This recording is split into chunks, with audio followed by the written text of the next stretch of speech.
Good morning, everybody, and happy International Day of the African Child. Typically at the UBA Foundation, we commemorate this day in grand style. We invite schools into our offices or we visit community centers and we read with students across Africa and even across the globe. Unfortunately, due to the COVID-19 social distancing restrictions, this time round we've had to modify the celebrations a little bit by hosting our first ever virtual Read Africa. As you might know, the Read Africa program was started in 2011, 9 years ago, and it was created in reaction to the dwindling reading culture in our youth. A highly educated and well-informed youth is crucial to the future of Africa.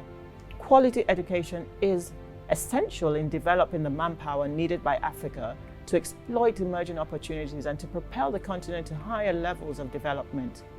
In this rare season of opportunity, we implore you and your wards to prioritize education and knowledge in all aspects of life, because we know that an informed African youth is always unstoppable.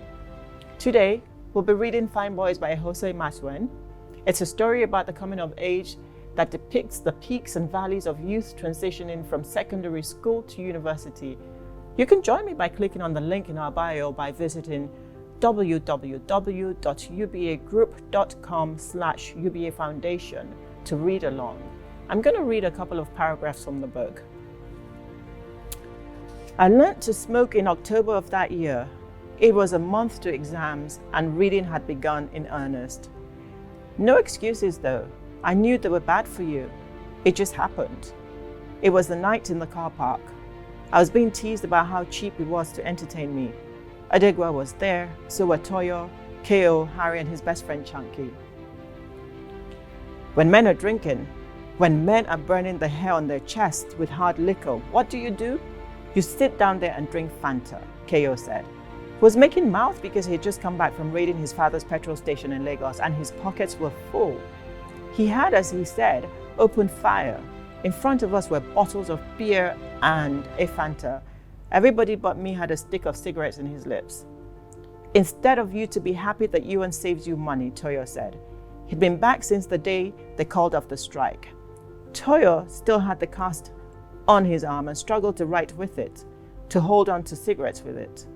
He said he could manage to handle bottles of beer with his left hand, but that writing and smoking needed his right.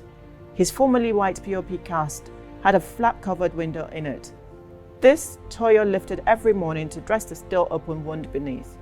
He had redesigned the fenestration with a garish car motif. The window looked like the half-wound down window of a blue, red and black Toyota. Our signatures were all on the cast. Ko's, Edegwa's, Williams, Oliver Tambo's and mine. Forget, there is money, there is armed robber. 419 and Aguero money tonight. I need my guys to drink, Ko said, laughing. Everybody but me joined in. I encourage you to finish the reading and drop a comment about your favorite part of the book. Happy reading, and once again, happy International Day of the African Child. God bless.